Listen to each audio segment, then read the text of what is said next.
Chapter 30. When Rachel saw that she was not bearing Jacob any children, she became jealous of her sister. So she said to Jacob, "Give me children, or I'll die." Jacob became angry with her and said, "Am I in the place of God, who has kept you from having children?" Then she said, "Here is Bilhah, my maidservant. Sleep with her so that she can bear children for me, and that through her I too can build a family." So she gave him her servant Bilhah as a wife. Jacob slept with her, and she became pregnant and bore him a son. Then Rachel said, "God has vindicated me. He has listened to my plea and given me a son." Because of this, she named him Dan. Rachel's servant Bilhah conceived again and bore Jacob a second son. Then Rachel said, "I have had a great struggle with my sister, and I have won." So she named him Naphtali. When Leah saw that she had stopped having children, she took her maidservant Zilpah and gave her to Jacob as a wife. Leah's servant Zilpah bore Jacob a son. Then Leah said, "What good fortune!" So she named him Gad. Leah's servant Zilpah bore Jacob a second son. Then Leah said, "How happy I am! The women will call me happy." So she named him Asher. During wheat harvest, Reuben went out into the fields and found some mandrake plants, which he brought to his mother Leah. Rachel said to Leah, "Please give me some of your son's mandrakes." But she said to her, "Wasn't it enough you took away my husband? Will you take my son's mandrakes too?"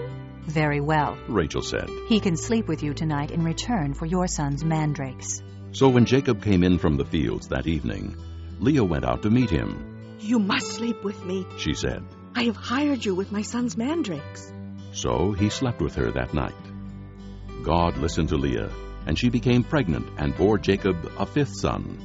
Then Leah said, "God has rewarded me for giving my maidservant to my husband." So she named him Issachar. Leah conceived again and bore Jacob a sixth son. Then Leah said, "God has presented me with a precious gift. This time my husband will treat me with honor, because I have borne him 6 sons." So she named him Zebulun. Sometime later she gave birth to a daughter and named her Dinah. Then God remembered Rachel. He listened to her and opened her womb.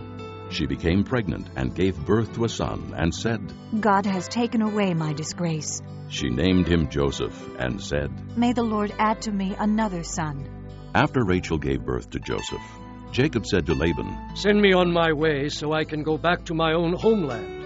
Give me my wives and children, for whom I have served you, and I will be on my way. You know how much work I've done for you."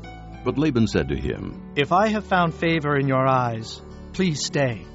I have learned by divination that the Lord has blessed me because of you." He added, "Name your wages, and I will pay them." Jacob said to him, You know how I have worked for you, and how your livestock has fared under my care. The little you had before I came has increased greatly, and the Lord has blessed you wherever I have been. But now, when may I do something for my own household?" "What shall I give you?" he asked.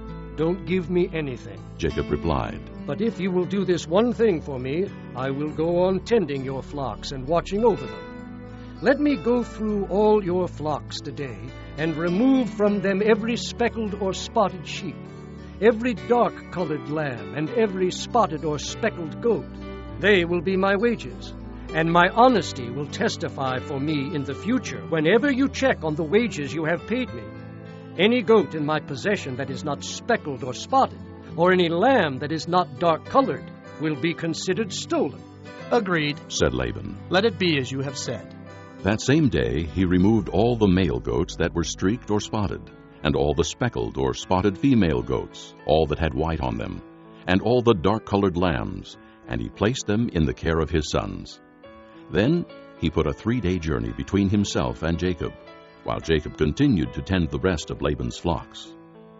Jacob, however, took fresh-cut branches from poplar, almond, and plane trees, and made white stripes on them by peeling the bark and exposing the white inner wood of the branches.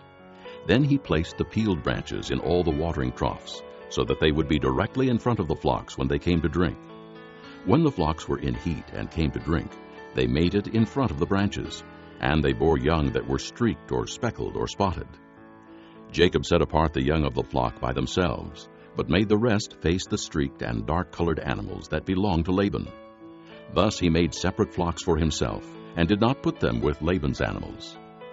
Whenever the stronger females were in heat, Jacob would place the branches in the troughs in front of the animals, so they would mate near the branches. But if the animals were weak, he would not place them there. So the weak animals went to Laban, and the strong ones to Jacob. In this way the man grew exceedingly prosperous, and came to own large flocks, and maidservants, and men servants, and camels, and donkeys.